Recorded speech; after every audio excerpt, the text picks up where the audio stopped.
Hello and welcome to Farscape. A fun, filled podcast.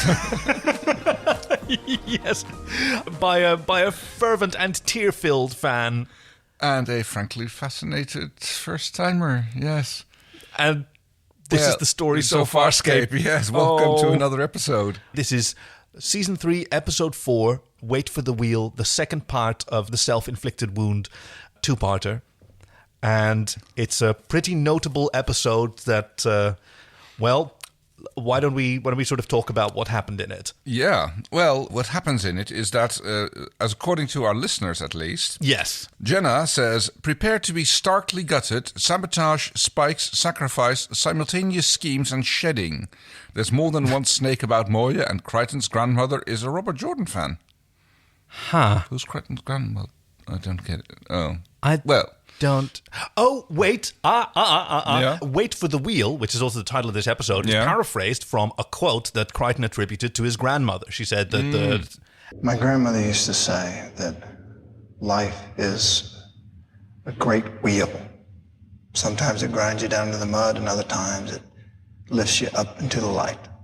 And so it's the wheel of time. That makes sense, yes. Right, Robert Jordan?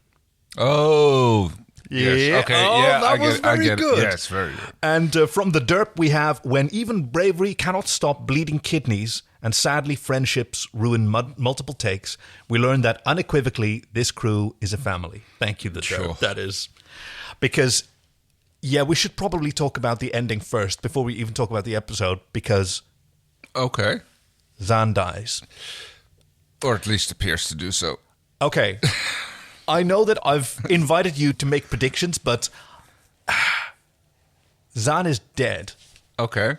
And I'm telling you that now, like, I've thought a long time about whether to tell you this or whether to leave you in that innocence, because we were left in that innocence. Even like I looked at old chat logs where they asked, is she definitely gone? Well, I can't say. Yes, she is. All right. Virginia Hay, unfortunately... left the series in season 3. Yes. It's a bit of a complicated situation to explain, but I sort of feel like a parent sitting their child down to tell them the truth about the Easter Bunny. Okay. And that the dog did not go to a farm upstate. So she suffered health complications from the makeup, bleeding kidneys, and the lack of sleep, because she had to be in like 2 or 3 hours earlier than everybody and stay another 2 hours to have it removed or whatever. Yeah. And it was taking its toll on her health, not to mention her human femininity. Like she shaved her head and her eyebrows, which for a woman whose beauty has been such a part of her life was quite a sacrifice. So, like, they'd worked on a bunch of different possibilities. One of them was to be planted in the ground and then come back for like 6 episodes a season, and she could grow her hair back and do a bald cap, or she'd dye her hair or something. They explored all that, and or they could put a Babylon 5 on her and a what? A Babylon 5, where, what's her name? The actress who starts off as, one of the bald aliens, then does her cocoon transformation and actually comes back with hair. Oh, Delenn. Delenn, that's the one, yes. Which I don't know that's her own hair. I think that she's still wearing a wig. Oh, wow. Yeah, that would make it even more complicated. But, damn. All right. So that's a shame to see her go then. It's a real shame. Like, nobody wanted it, but ultimately the decision that Virginia Hay made, she did want to continue. Mm-hmm. Everybody did. So that made this episode like particularly, it was emotional. Just very emotional. Yes. So multiple takes were ruined because Gigi Edgley and Virginia Hay had become very good friends. Yeah. And so when they did their goodbye scene, like, neither of them could really keep it under control. And they both started crying, and then their makeup started running, and they looked like 2 melting ice creams. Oh, God. They had to stop and redo all the makeup several times. Damn, yes. But yeah, so I just want to share this with you because it's kind of a harsh thing, because I remember what a torment it was for myself back in the day, thinking, oh, they're gonna, there was an orange glow after the ship exploded. Right. She's gonna come back, and she still doesn't come back, and you're just waiting. And then waiting. there was like the ghost of Zhaan peeking out through the window at John there. right at the end. Yeah. And there's not, because like there's great joy in sort of wondering where things are going to go and whether they're going to happen, but there's actually just mounting disappointment in hoping for something that then doesn't. And I wanted to spare you. I mean, I assume that... Did she get taken off of the credit roll for the next episodes? I don't know for sure. I assume so. That would kind of be a giveaway if they that. It's going to be a yeah.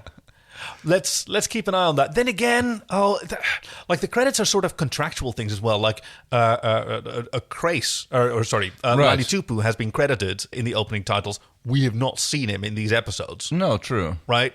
But he is credited as a regular for this season because that affects your pay scale as an actor as well. I suppose that makes sense, yeah. That's, but yeah, I mean, I guess at least at the start of season 4 it would become obvious because she would not at all be in there anymore. Yeah.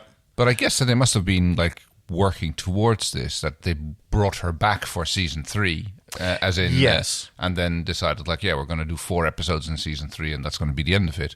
Yeah, it was part of the season 2 season 3 break that Virginia Hay and the producers David Kemper had all these talks and with her agent as well, and trying to work out, because she just couldn't handle 22 episodes a year with the effects it was having on her health. And it's heartbreaking, and I sort of felt a little bit bad as you were making those predictions about how she'd be healed, but this is the end of Virginia Hay's contribution to Farscape. Well, I thoroughly enjoyed every time I saw her. Yeah, and it's a little bit sad to hear that she's no longer part of the series going forward, but yeah, I'm still looking forward to seeing the rest of it.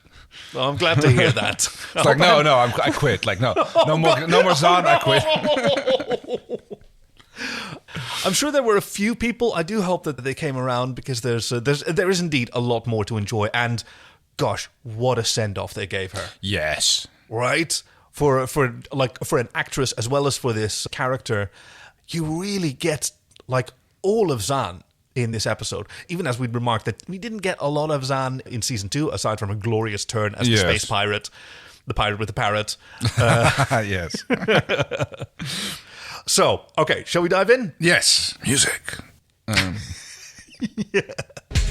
for starburst!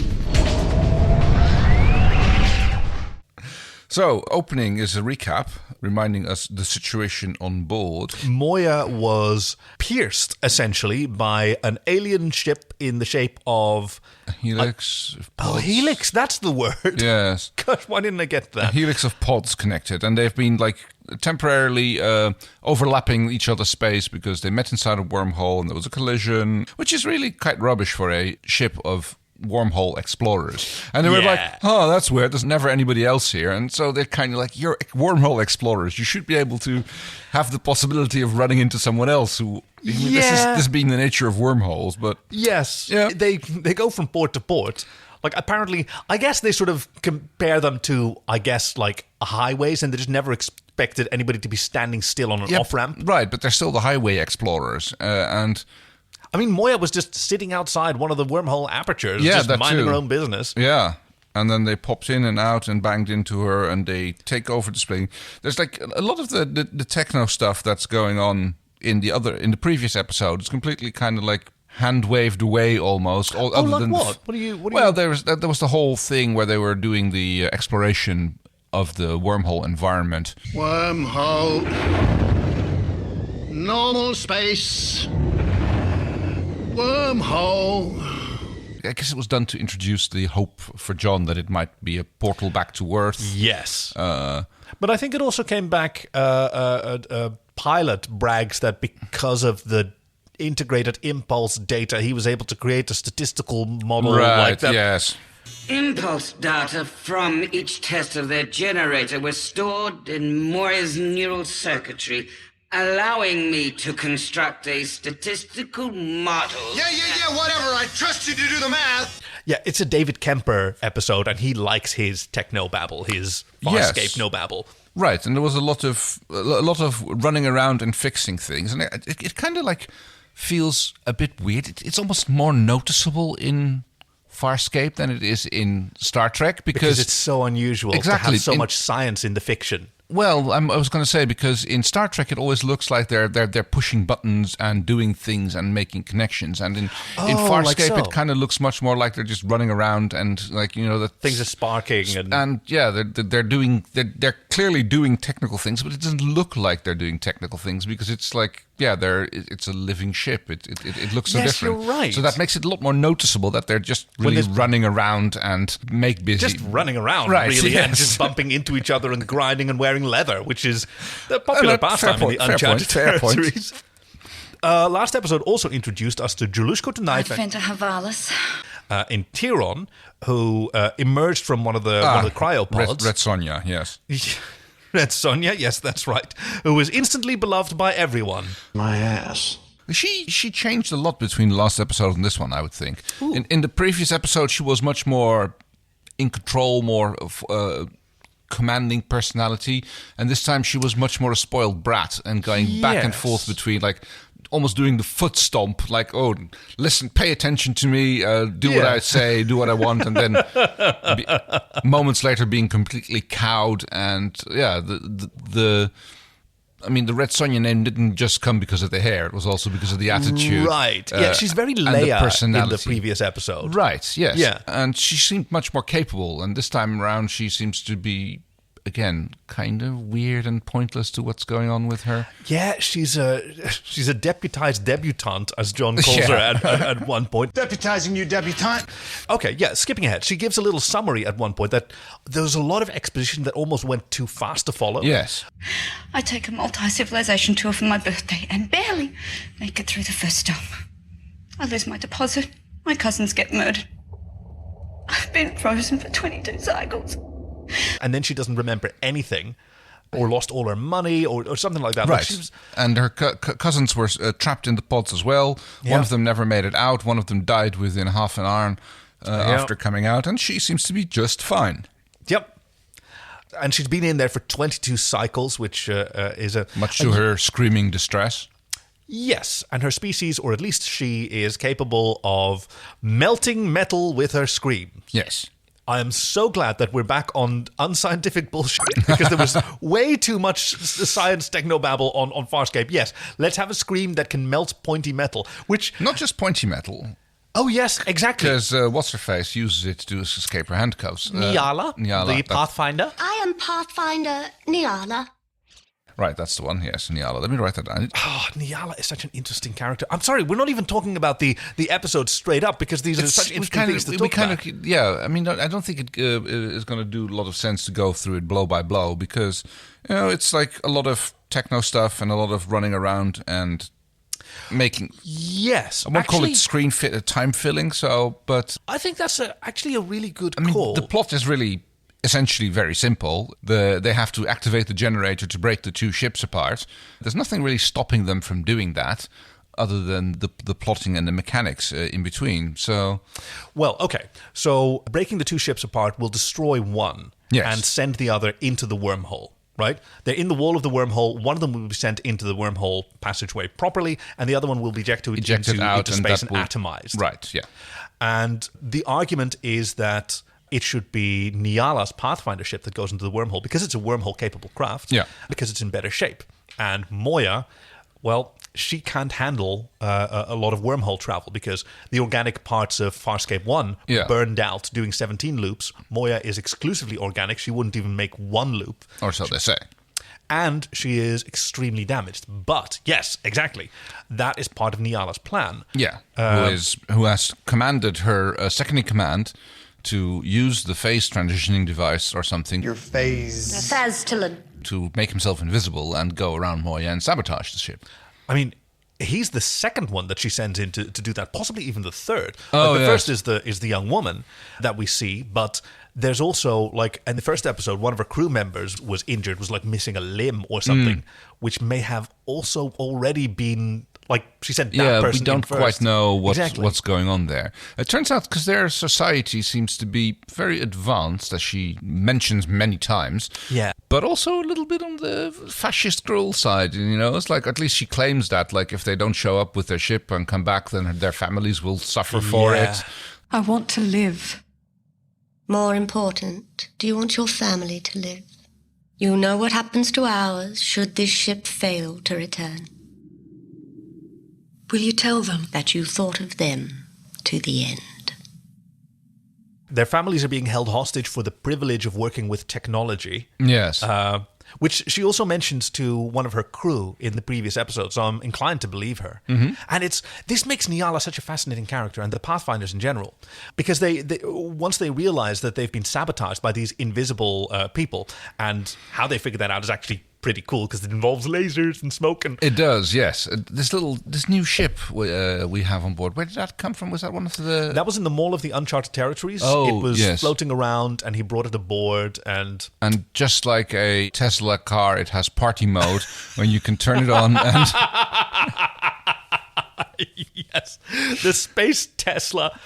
Oh, I love that it's... Oh, can I do something with it? Because it's covered in these tessellated shapes. Yeah. These sort of...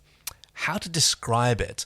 It's sort of like a triangle shape made out of convex and concave circle segments, so they sort of interlock, and they're all over the ship. They're really, really gorgeous. It gives it a bit of an insectoid appearance, I would say. Ish, yeah. It's absolutely beautiful. They spent some time inside it. Wow, we're completely out of control. Sorry, it feels like we've touched the Faz-Tillin generator, and we're losing the...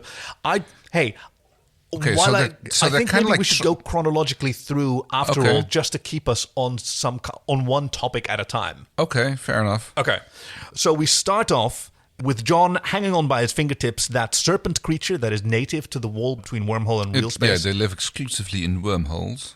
He blasts it with Winona, pulls himself back up, and when he enthusiastically explains to Zhaan and Aaron what he saw in the diagnostic device that he was given by the Pathfinders... It was from Earth, a television transmission. What, you mean like that Yoda from Dagobah? No. Three Stooges. Yeah. She remembers, she listens. Yeah. That was Claudia Black's idea. Apparently, somehow, he explained that was a fiction. Because the first time that he said it to her, she was just... Who's Yoda? Just little green guy. Trains warriors. Huh. Yeah, we've got those. Yeah, it's like one of Rigel's relatives, no, undoubtedly. And Zhaan is pretty snippy when Crichton says, but this means that one of the exits of this wormhole loop is within 40 light years of Earth. And she says... Amidst our misfortune, I'm pleased for you, John. And he realizes, yeah, I'm being selfish, aren't I? Yes, true. At the same time, though, there's like two factions on board Moya. Yes, very good. Because...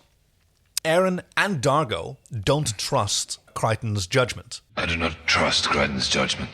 No. Because he first trusted he first wanted to stay by the wormhole and delay the mission to save Zhaan to investigate the wormhole a bit, and then also trusted Nyala. Like, they just don't trust his judgment. No. But something really cool happens. Because John is lumped in with Chiana and Rigel, who are...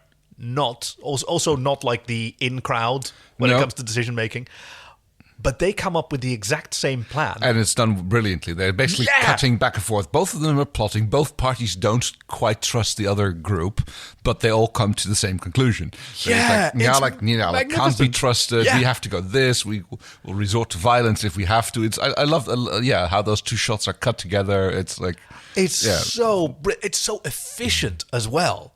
Because otherwise you'd have to have like two of these conversations. And I mean, it's really heartwarming to see how even when they're not fully unified, they're so in sync with each other. Then whether they agree or not, we must stick to plan. First thing we do, everybody acts normal. Don't tip them off. Surprise may be our only ally. If Nyala's people aren't sabotaging Moya, we'll go with them. If they are, we defeat them. Or appears from the nexus points. So they're isolated from Moya's main systems. That way, if they fry again... we'll know it's them.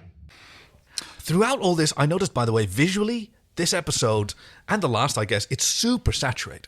Yes, I noticed everybody's so colourful. Yeah. You notice especially in Dargo and in Rigel, I would say. He's like a pumpkin. Rigel, Dargo. Dargo's like a pumpkin. Rigel's totally. like a sea cucumber. Well, but his white patch seems to stand out more. He looks much more amphibian, I would say, in this thing. But also the inside of his ears, it's all very colourful. Yeah. I guess they were trying to do that as well to get Zhaan's red patch to stand out more, and her eyes, of course.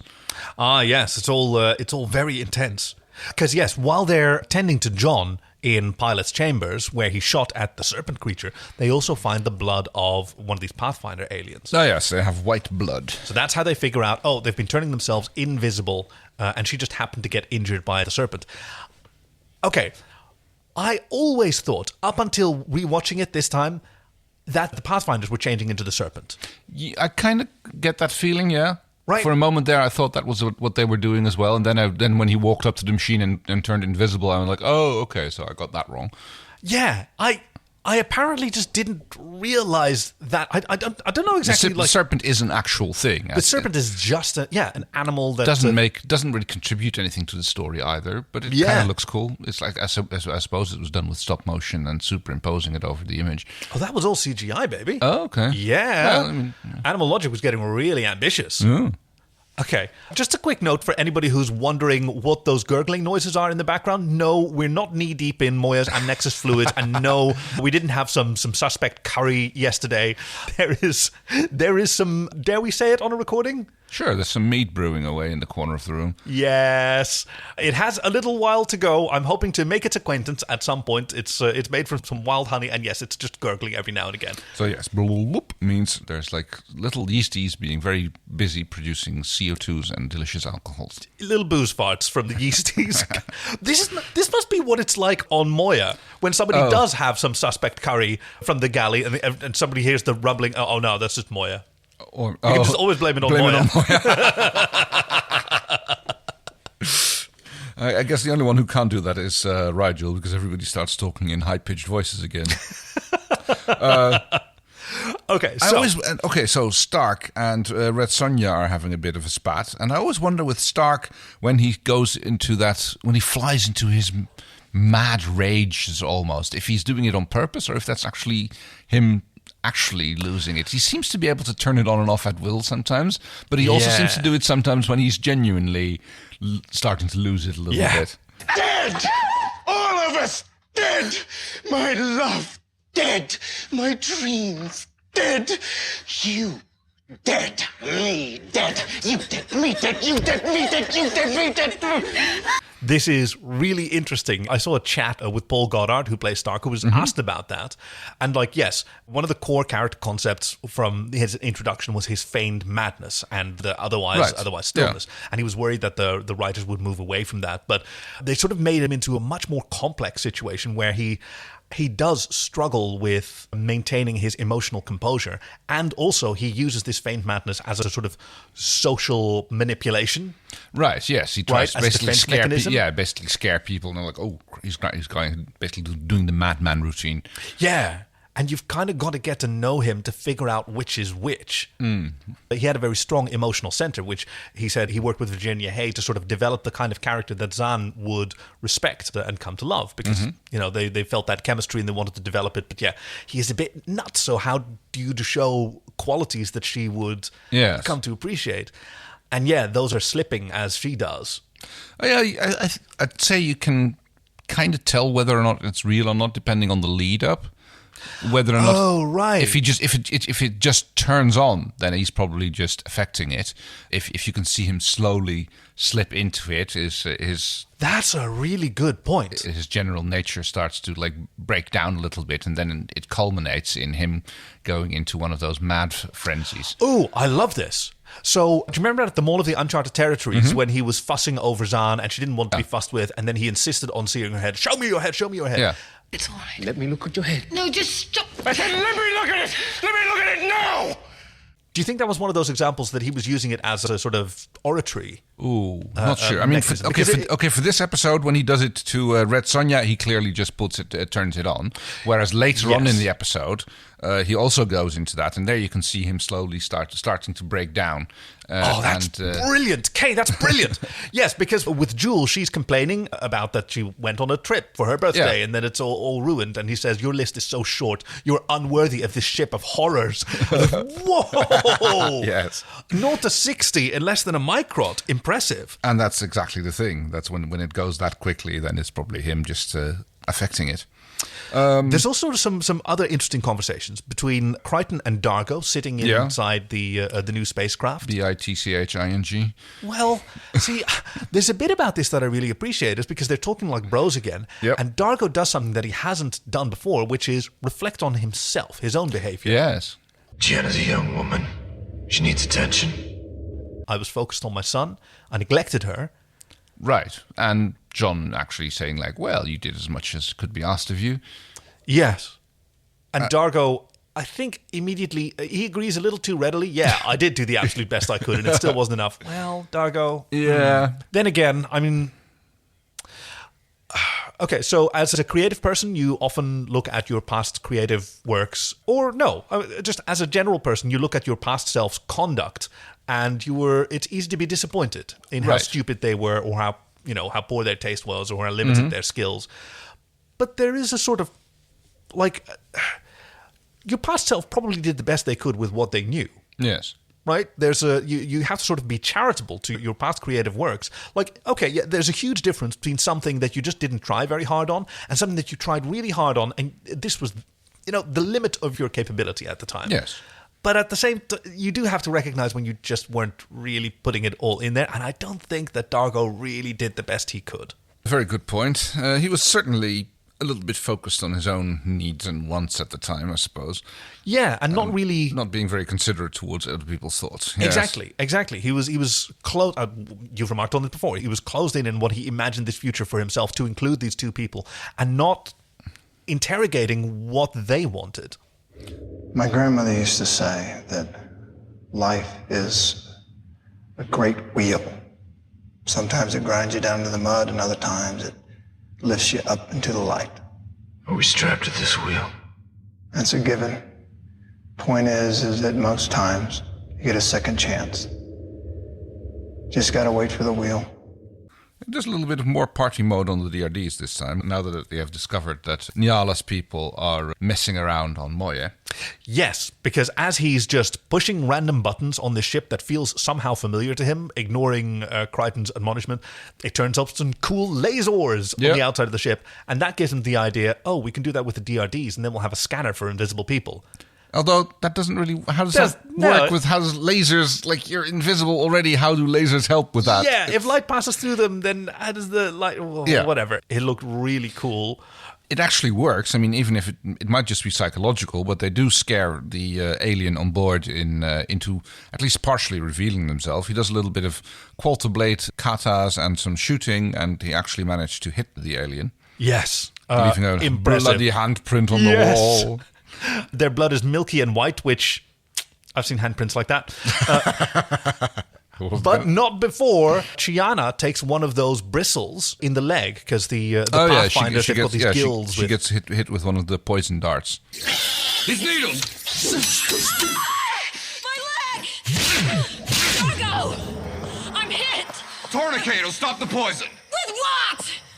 Now, fortunately, she can be treated because Rigel, while he was performing the part of the plan that both of the teams had for him. Which leads us to the blood and pilot's den.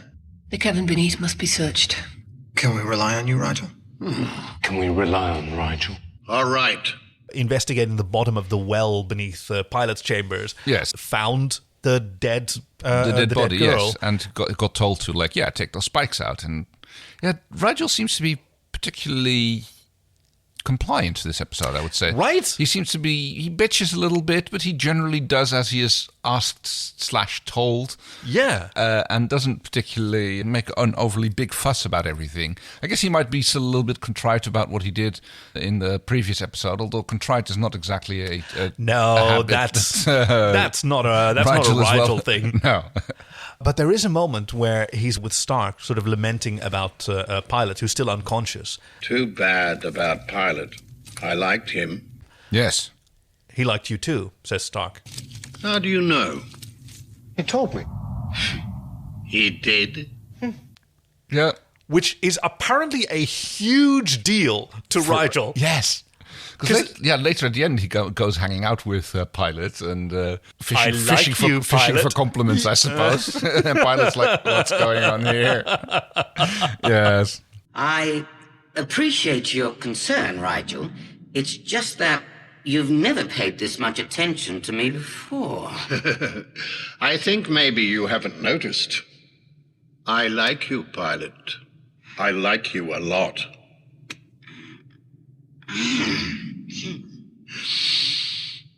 A little bit of side eye from Pilot. Oh, I kind of would have loved a little crustacean, amphibian friends with benefits. Who knows? I don't think I want to see the Rule 34 of that. Oh, open your mind and your... Sorry, I was about to do a Paddington quote, which is open your mind and your legs will follow. Okay, it's a deep cut. I'm just going to leave it there for anybody who's bewildered by it. Aaron comes across Zhaan, who is in the throes of rage. Her eyes are red, as we've seen once before. Tissue bile migrating to her brain, and she's out to kill Nyala for trying to kill Moya. Their betrayal must be punished. Not like this, Zhaan. And it's Aaron that stops her. Aaron is incredible throughout this episode, by the way. Oh, yes. She has some fantastic lines. Her conversations with John while they're running through the hallway. Go on, keep moving. I got a plan. Don't tell me you have a plan. What's wrong with them? They never work. Damn these doors. They always work. Not the way you detail them. Hey, look, I get results. You're hung up on details. Your plans never work.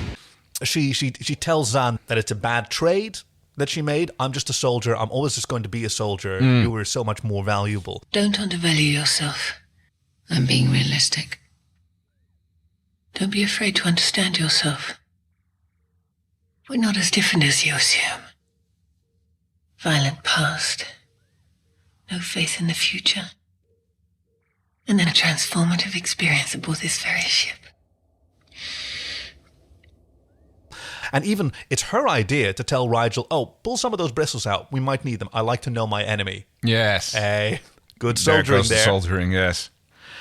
Okay, yeah. Back on track. Then we have Stark and Jool.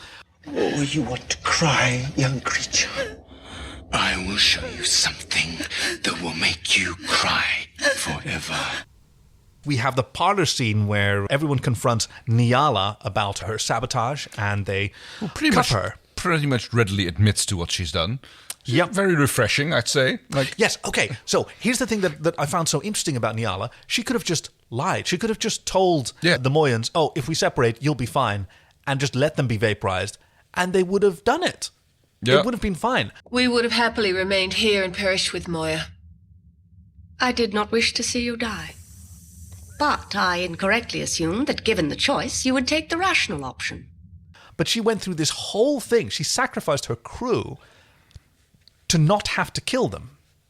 Yes. Which is just wild. Get them to come along, yes. And as she says in the beginning, they must be helped along a little bit in making the decision by sabotaging the Leviathan a little bit faster than she normally would be breaking down. Yes, exactly. At first she was risking her crew's life. Now she is ordering them to their deaths in order to convince these people to not die. It makes me really wonder about what kind of society these Pathfinders are from. But I love it because this is proper, alien totally. thinking. Yeah. Your feelings for Moya and Pilot are matched by those for our families. Allow personal passions to cancel each other out. What's left? Wormhole technology. Yes. Garnered at great cost. With potential beyond measure. Would you compare that with the lives of a ship and pilot, which I assure you are doomed anyway? Moya lives, Nyala. You misjudged her will and ours. Will is a poor substitute for Beersian alloy when crushed by astronomical tidal forces. There's still no excuse for sabotaging Moya.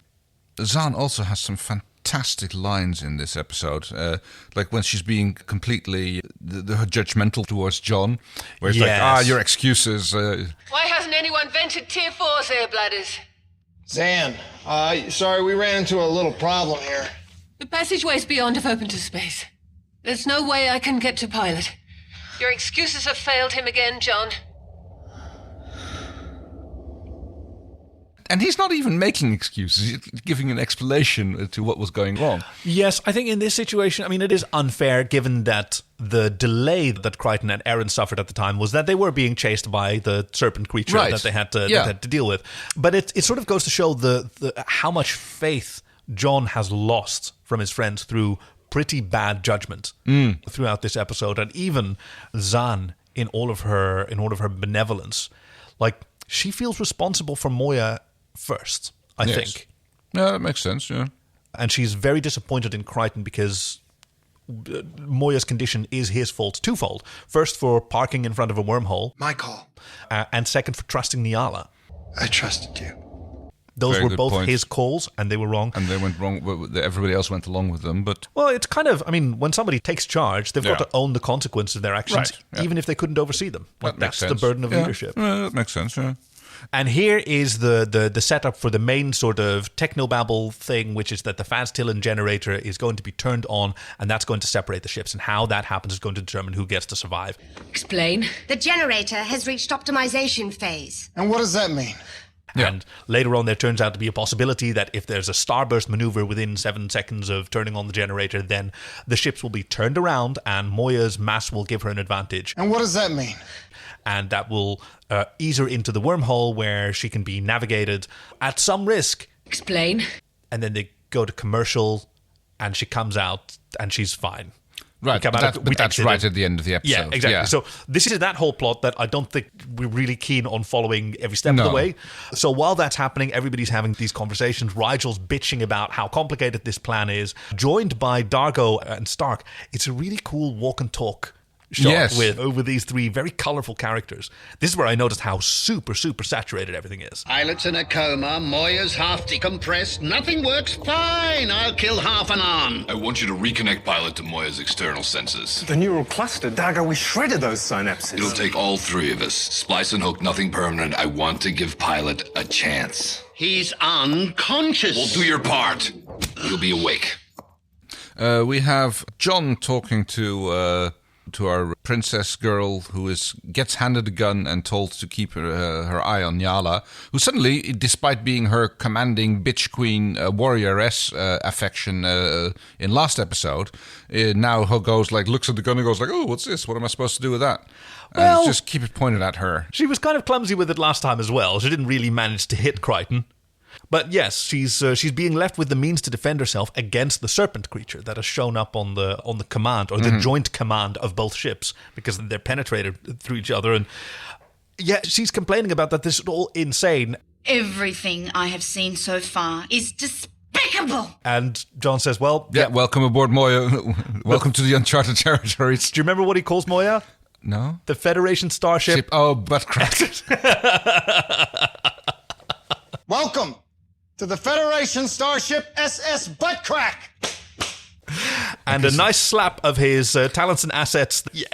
Yes. Yep. So there's a bit of repair going on, which is where people are trying to repressurize two tiers that are on the verge of being depressurized so that they can get to Pilot.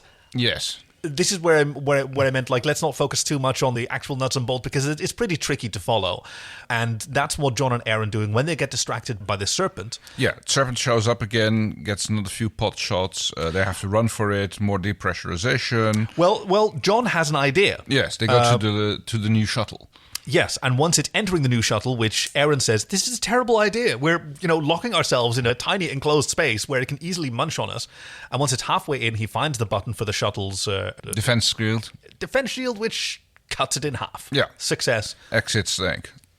But they have failed to reach Pilot, so Aaron dons a pressure suit and walks through these depressurized tiers, shining her flashlight around through a lot of haze, which is not something you associate with vacuum. No, you don't. Maybe there's some venting going on which causes the... Yeah. And going past sparkling circuits.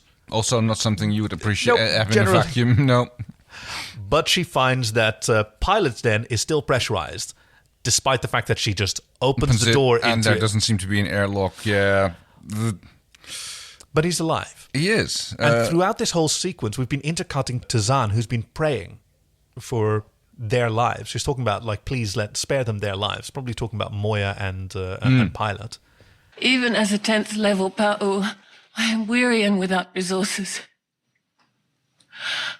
Oh, Goddess, of all things holy, hear my soul.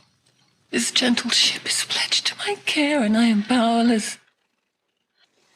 Though I am but a mote upon your winds, grant me one supplication, and ask anything in return. And she is so pleased that her prayers have come true. That they now need to wake up Pilot with a heavy dose of adrenaline from Moya and some kicking from There's a lot of kicking going on there. She's like, trying to like wake a behemoth like Pilot up. It's just like, just basically leans back on the console and just gives him a double-legged kick several times in a row. From, oi, get up. It's time to get out of bed. And Pilot's like, 5 more minutes. I can only imagine, like, the representatives of the creature shop sitting there behind the camera going, oh, not so hard, that's $20,000 puppet. Yes. 20,000 is really underselling it. I think just the average wig is $20,000 on a science fiction Wouldn't production. be surprised, yeah. But that goes well. He gets woken up and he starts doing his calculations. He starts like, yes, well, if we can angle the ship just right, then it'll improve our chances to get through the wormhole. Yeah, whatever. I trust you to do the math. Yeah, because they can swap places at the last minute. Zhaan, at some point, again has a fantastic line when she's talking to Nyala, basically threatening her that she'll come back and like, I'll certainly lose my last chance of ever meeting my goddess if I get my hands on you. Yeah. I thought that was fantastic. It's like... Hey, and speaking of like fantastic lines, John is suddenly interrupted by Harvey. Bravo! Magnificent. Encore, John. John Crichton was riveting in the role of cheerleader, rallying his comrades in the aid of the stricken ship he had earlier betrayed. Yeah. Harvey comes actually poking out into the real world. Yeah. So it turns out that he doesn't have quite as much control over him as we've been led to believe in the previous episode.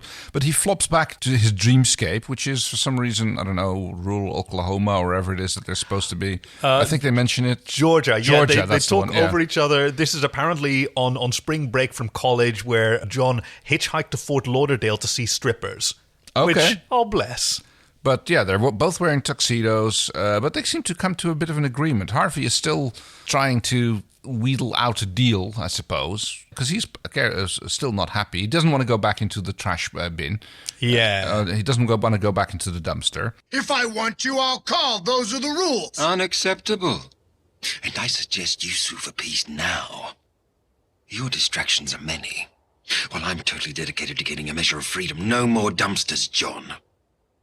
And John seems to acquiesce to these demands. It seems, Like, in that regard, she is like a cat or a small child. Right, yes. Like, you as an adult human, you have to deal with lots of stuff. I have only one focus and infinite time. Yeah. But he does give him a good idea. Yes. He says to John... you would do, well, anything to save your ship. Anything. Why don't you think Nala would do that either? And she goes like, oh, shit. Oh, shit. Yeah. Yes. Because Nyala has been tricking Jool into screaming to slowly melt her handcuffs. Yes, because each time she goes like, oh, look, it's the snake again. And she goes like, oh, snake, a snake. Ah. Gosh. Their planet must be all plastic. Yes, if it melts metal, yes. Yeah. No, If I you can't see even- that, if- yeah. Maybe Can you just imagine like a screaming Interion baby? Maybe they just like natural materials. Although, judging by her outfit, no. I don't know. It sort of looks like reinforced what about leather. all those metal studs that it's reinforced with? They're maybe not metal. Okay. Shiny and chrome. Shiny and chrome. I'm glad you're sticking with the Australian atmosphere here. Talk about Australian. I'm just going to keep calling her Red Sonja because It'll sink in. She's got like such a massively long name that I just like can't even begin. Julius Kuchnai Fentahovalis. That's the one. Hey, you say this as a double-barreled named gentleman yourself. That's why I have a very short nickname. So Crichton, on Harvey's advice, goes to confront Nyala, but she's a tricksy woman, and she has vented some kind of gas into the command of her ship. Iron-charged hydrostatic vapor residue in atmospheric suspension. Yeah, so he can't shoot Winona because it'll go nuclear. But he can just fight her and Yes. pushes her away. He tries to run away, bumps into Jool, Joel, you nitwit! who is now stressed, and you can tell that because her hair's turned red. Oh, yes. And Nyala starts actually firing her little bristles, poison darts. Yes. Which she's never released her bristles against In anger, yes. to kill. But they've been blunted by Jool's screams. Yes, just as she shoots them, they just bounce off his chest plate, and it's just like, yep, they've been blunted. Because I guess metal tips are those things. Pliable root, tensile fiber stalk, metallene venom tip. There's a bit of a scuffle. She gets thrown back into the reactor or something. We didn't notice before that this thing was like super dangerous, which like do not touch levels of dangerous. Yeah, you'd expect some hazard tape at least. Yeah, some warnings. Huge OSHA violation. Health and safety would have something to say about this. I mean, Moya's got something to say with like the railings in Pilot's Den and stuff like that. You know? Yes, yeah. I was just going to say, but at least there you don't, if the ship shakes, you don't die. But yeah, you totally do. Yeah, you fall down and you end up in the bottom of the pit. Surprised there's not more bodies there. Yeah, just the one at the moment. Right. So Nyala is, she's powdered. Right, yeah. By contact. She's it looks a bit metalish, like metal pellets or something along those lines. Yeah. I see what you mean. It's sort of like filings. Yeah. But wormhole droppings. Oh well. Jool is put in charge of another crisis situation, was to keep an eye on the control panel and report on whether the timing is improving. Oh no, that was earlier on. I forgot. Yeah, it was just a weird thing that. It was the generator that was charging or something, and once it's fully charged, it had to be activated. And now it's here, and somebody has to activate. See, this is the problem when it gets so sciencey and sort of technical. You kind of lose the plot a little bit because it's so emotion heavy. I think Star Trek, it's a lot easier to follow the plot because, not to say that Star Trek is without its character development, but it's not so emotion heavy and dramatic as it is in Farscape. Yeah, and it's almost you're paying so much attention to who's saying what to whom that you kind of forget that there's also a crisis going on. Yes. Okay, so... Yes, that's what they need. They need Jool to remember what she saw the Pathfinder woman doing on the controls. What was the sequence of the button presses that she was doing? Which ones? Which ones? Stop yelling at me! Yelling starts in about 2 seconds. Which ones? These! I'm pretty sure. You're sure? Be sure! I'm hurt! She hit me in the head! Well, did you see the order?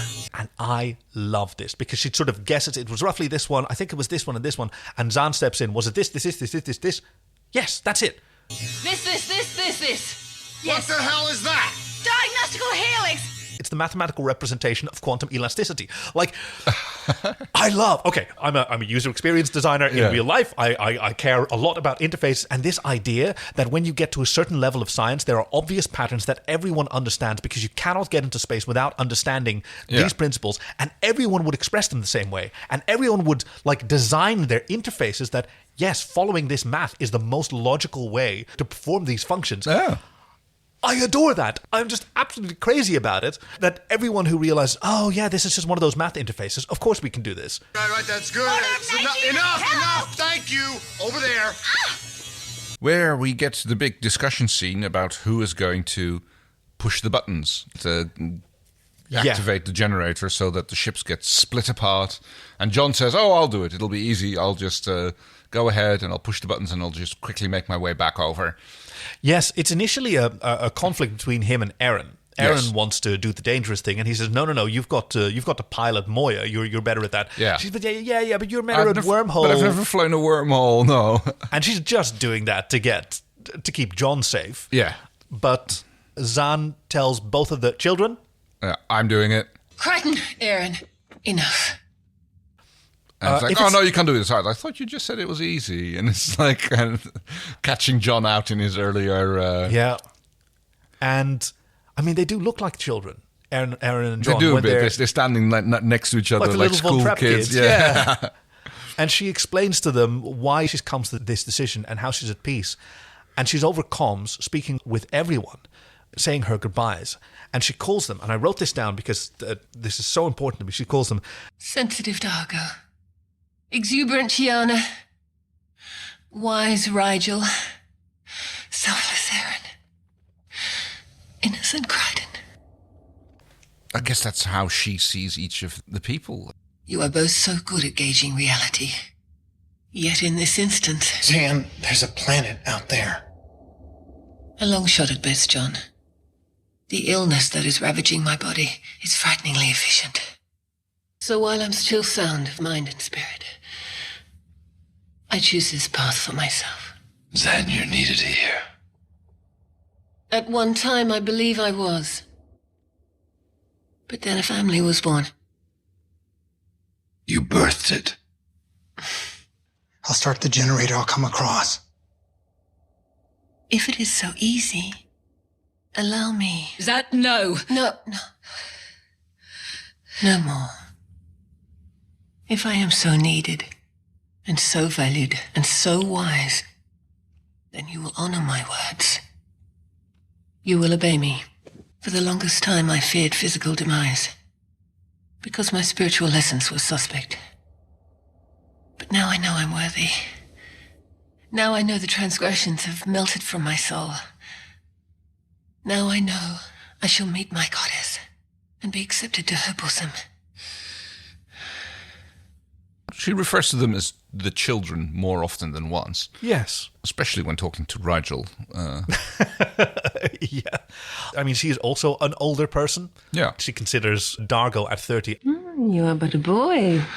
Which apparently is more about her life cycle than his. About because his, yeah. For a Luxon, apparently he considers himself quite... adult, yeah. Yeah. Then again, young people generally do. Yeah. Stark has a little bit of a breakdown here when he can't be with Zhaan at this point. Because he's still locked away on the other side of the vacuum. Yes, this is one of those moments where he's slowly mounting to madness. Right. Because he's first sort of panicking and worrying, and then he's talking to himself. That's where... Oh, okay, you're brilliant. That's the key. Decompression. Where to go? He's slowly like losing it. Where to go, until he like breaks down and screams when he can't. But then Zhaan makes mental contact with him. And shares her death with him. Yes. Because she wants him there. Yeah, she presses the buttons, the ships get torn apart, and then we see... the ships are separated, and she's looking out of the front window, and they're just making eye contact through their respective windows. Zhaan does her little bow and hands sweeping around the head gesture to them. Yes, a beautiful benediction, and they watch as the ship disintegrates. She hangs about in an orange haze which glows and flashes and gave a lot of fans a lot of unfounded hope that I will spare you because it was just torment to wait for her to come back and then... She didn't, yeah. Yeah, it was gutting, starkly gutted, as one of our listeners mentioned in their synopsis. But yeah, they're flying through the ship, cut to commercial break, and everything's fine. Yeah. Ships floating around, and we're dealing with the aftermath, everybody and their grief. This is where you have the little cutesy scene between Pilot and Rigel. Where Pilot's a little bit... He's not crazy about being touched, I guess, in general. No, you're right. He isn't. I mean, the first time they touched him, they ripped his arm off, so that's like... Yeah. It's about right. He seems to be okay with it when it's Aaron. Yes, but he's also complained when John hugged him in the past, or even when don't touch my console. That too, yeah, that too. He's very possessive, but I guess it's one of those things where some dogs don't like hugs, right? Because that's trapping. That's not how they show their affection. Yeah. They like nuzzling and just being together in other ways. But like humans, we like hugs because it's intimate and it's protective, and that's what we do with babies, right? You cradle them and embrace them. And for other animals, that's not how they enjoy affection. Cats don't seem to mind it, but they're also powerless. Right, but they also tend nature's to perfect killing machine, but they're only. But they also tend to pile up on top of each other, Yes, they do like to. They do like to pile. My cat, she likes to. If I go for a nap on the couch, she'll lie on top of me. And if I drape my arm over her, then she's perfectly fine with that. Yeah. And then it's just like a bit of mutual... just fun closeness. A little bit of a pile-up. So there's that. So maybe he just doesn't like to be... But, he's got this carapace. Maybe he wants it to keep clean, and he can't exactly bathe himself. So, no, don't touch that. You'll leave greasy stains all over. You think he has a shower unit built in there or something? Oh, I meant just as a species, we were talking about dogs and cats and they can bathe themselves. I don't know that crustaceans really do that. Maybe they do. No, I guess most of the time they just go for a swim. We have a fantastic scene between Sonia and Chiana. Yeah, where... A little bit of a bitch queen dominance establishing. Yeah. When she's complaining about her shoes and that she has to walk so far, and Chiana's like, well... Get yourself some more sensible shoes, lady. Well, this could be an interesting foreshadowing. Oh, what are you thinking? But hold on. I'm dead curious now. Well, women in sensible shoes are Oh, yes. Okay, a euphemism for women who like women. Yes. Yes. Okay. Yeah. So yes, maybe she's going to get herself some sensible shoes at some point because that's how it works on Moya. Right. If you want to get faster, get fitter, and buy yourself some sensible shoes. Yes. Which Tiana she Like, throws do you back know to how much Tiana. these shoes cost? Do you know how much these shoes cost, young whore? For me? 3 sex acts. Probably double that for you. That's what I meant. A little bit of bitch queen dominance fight there. It's a really interesting dynamic between these two because that used to be Chi when she just came aboard. Yes. She was the annoying, selfish, uncooperative, uncontributing. So it must be extra hard for Chi to see someone who reminds herself of that. Herself in that position, yes. In this moment. It was interesting for the actresses. Tammy McIntosh, she plays Jool, and of course, the luminous Gigi Edgley. They just sort of made a pact that let's just push each other. Okay. We'll make a lot of space for each other. They're both method actresses, and let's just really go for it. Okay, that's kind of cool. Yeah, right. And it's an interesting dynamic to have back on the ship. Yes. Whereas, like, it used to be like that with everybody being really selfish, and then they got to really know each other, and then they got into really destructive relationships. And now we just have people who hate each other again. Yeah. It's a nice relief. It makes, Dargo's having a little bit of a sulk in the alien spacecraft. Not sure what that was all about. Yeah, I mean, he's just on his own. And we have a scene between Aaron and Stark. You know, I said he's on his own. Yeah. No, he's communing with that ship. There's something about that ship. He mentioned before, he just likes being there. And Stark has Aaron hovering over him. Honestly, Aaron, you don't have to hover over me. To be honest, in return, Stark, I'd expect you to be a bit more upset. Well, after 15,000 deaths, what's 15,001? Which he says he doesn't need, but she thinks he does. Right. There's another really creepy moment as he turns, talking about how many deaths he's seen while he's holding a knife. Oh, you think that what's one more, and you think he'd be going for a stabbity? It's really creepy. And she sort of takes the knife from him. Yeah. And explains that Zhaan was at peace when she died. And how wonderful that was. But also him, how he says that most people he guides on their final trip, they're fighting the experience. And this was like quite a different experience for him because she was at peace and she was... And she wouldn't want us to be sad. She would want us to live like she did, but positively. And Aaron asks, can you do that? Well, not always. No. I would appreciate you hovering then. That was kind of a cool sort of admission of like dependence and need. Then we see the ghost of Zhaan peeking in through the window at John. Another absolutely gutting ray of hope. Yeah. That, it's like, oh, maybe she was just like trapped in the wormhole or something. And Yep. But no, none of that. And John, who is like in his mental state projecting Three Stooges videos. Yeah, originally the director, I think it was Tony Tilse on this one, really wanted to film this in an actual drive-through, which are apparently not super common in Sydney, or at least it wasn't available.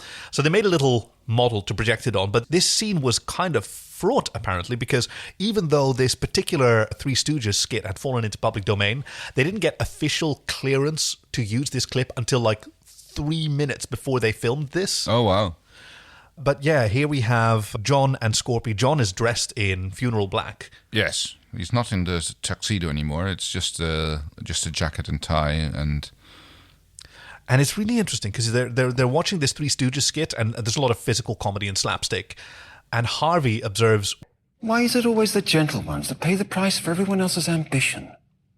Yes. Ooh. Well, another fun-filled episode of Farscape. Yeah. Willies and Woodies. She gives me a Woody. She gives you the Willies. I think my Woody goes to Zhaan's lines. Like how she's beautifully snippy and angry. You are a very ungrateful and selfish woman. Please remain silent from now on. Yeah, she goes in a lot of directions. Yes. She's very stern with John. Yep. No, this is Nyala's species blood, John. And like then, a mother superior at a school run by nuns. Oh, yes. Like the penguin in the Blues Brothers. I hadn't... the blue penguin in this case, yeah. And Willy. Ooh. Maybe the confusing part where between the action and the emotion, which made it hard to follow. Yeah, about 2/3 of the episode in, when all the action and everything has to be arranged, and right at the same time we're having like big emotional developments between in various characters, and it makes it kind of makes it a little bit hard to follow. Yeah, I'm with you. I'm not usually opposed to stories that really mix the dramatic and the intellectual. Like I think Farscape does better than most at that. Oh, totally. But it does become a bit overwhelming, and even on like a second viewing, gosh, there was just a lot going on and a lot of logical threads that aren't all as important to heighten this peril that they're all in. And you have to kind of piece together. Okay, what were they trying to achieve here? And oh wait, now they're suddenly talking about. Yes, it's. Yeah, I wonder if there's a solution for that, because there's so many moving pieces. Zhaan's departure, these aliens, Jool, Red Sonja, as you continue to call her. I'm starting to get used to Jool now. Julushko tonight, Fenta Havalis. I think, probably Jool. Introducing her here was the sort of chaotic element. I think it's ultimately a wise choice, or at least it's a big swing. And you know how I prefer big swings over safe bets. Yeah. To introduce her in the middle of Zhaan's departure and all of this other crisis, it's kind of a bold thing. Maybe the ship was just a bit too much. You mean the alien ship? Yeah, the Pathfinders. Oh, sorry, no, the one that Dargo pulled inside. Oh, right. That was just another extra thing. I guess they're just kind of like introducing elements, and they're going to see what'll stick. You know, just like throwing a bunch of new things, and we'll see which we'll use in the story development. I mean, we'll see which ones stick around. Right. It's like, I mean, the introduction of Jool seems to be a bit of a I can like kind of start to understand now why they brought her in like this. Well, you did once make the prediction that the Interons would have an impact on the crew roster or something to that effect. Yeah. Is that what you're thinking? Yes, that's still what I'm thinking. Yeah, but I can see how that would work in this regard now, because I was also talking about like why are they throwing her in like this? It seems like she doesn't do anything. She doesn't seem to add anything to the storyline. The fact that she's suddenly been taken out of the freezer. It doesn't seem to be. It seems wasted effort. But I guess like with Zhaan going, she's probably going to be like the new emotional center that's going to keep everybody. Is that what you're? All right, my Willies and Woodies. Oh, Woodies are tricky. Because I really love that ship. I love the lasers. I love that Dargo had a dubious flirtation with self-reflection that unfortunately he didn't keep. He didn't. He was almost there. He was almost there. Painfully close. But no, I think it's going to go to like the science bits. Once activated, the power cell will engorge a final time. And when it releases, we'll find out if our ships are destined to separate. Particularly like that diagnostical helix thing. Oh, the idea that there is an internal logic to the universe that would inform perfect user interfaces is just a dream. It would replace my job entirely, but that's fine. It's like, yes, we're receiving a signal on the frequency of helium modulator. Yes, like, let's see what we can do with that. Yeah. What is it? The ninth transcendental harmonic of... do you know how that works? Not exactly, no. Okay, so this is one of the things that I think like SETI and Arecibo look for as signs of intelligent life, which is a signal transmitted on a transcendental harmonic. So the frequency of hydrogen times pi. Right. Yeah. That's a frequency. There's no way that anything natural arrives there. No. Or, the E or Planck's constant or whatever. But it's a number that somebody else could figure out, or prime, that sort of thing. Prime numbers. These scratches are grouped in prime numbers. 3, 5, 7, 11, prime. My Willie, unconventional move, goes to John's tough guy voice, which I have finally had enough of. Yo, no, you do not enter my reality. Okay. Especially the way it's ADR'd. You do not. And he just talks like some kind of... like a librarian trying to impersonate a drill sergeant. It doesn't work for me. Okay. Yeah, It's like the first time that I saw it was in Till the Blood Runs Clear. Get that weapon out of my face before I feed it to you. Yeah. Where he big dogs the Vorkarians. And that kind of worked for me because he is a nerd playing big. Okay, no, he kind of still is. Yes. I mean, but then you have to sort of figure it out that he's really kind of pathetic when he's bullying. His bully voice just doesn't work for me. Fair enough. Just Okay. put it on a spacesuit and show off your glutes. More of the SS butt crack, please. Oh God, yes. And that's the story so far, Farscape. We will see you in 2 weeks' time with episode 305, Different Destinations. In which, let's see, the synopsis as I have it in front of me here is, piss the cook. Things get timey-wimey and Farscape finally delivers what we've been clamoring for since the dawn of time. Hunky Catmen. Yeah. I'm excited already. You're looking forward to it? I am, totally. Join us next week for another fantastic fan fiction, which is the third link that I forgot about last time. If you have a favorite fan fiction that is sort of in the 5,000 word range that you'd like us to read on one of these episodes, and one that is safe for K, so no spoilers beyond episode 304, you can send that to us on sofarscape.com/fanfic. If you want to help support the show, you can do so by joining our Patreon from as little as $1 a month with GIF packs and a great deal of love as your reward at sofarscape.com/support. And if you have a synopsis of your own for an upcoming episode, you can submit that at sofarscape.com/submit. You proud of me, Kay? Fantastic. I'm Kaki. I'm Kay. So Farscape, so good.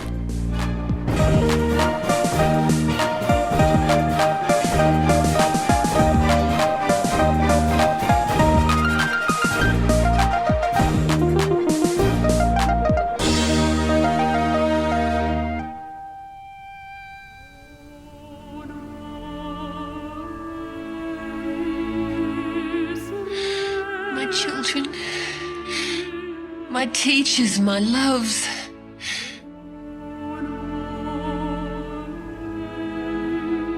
There is no guilt. There is no blame. Only what is meant to be. Grow through your mistakes. And know that if patient, redemption will find you.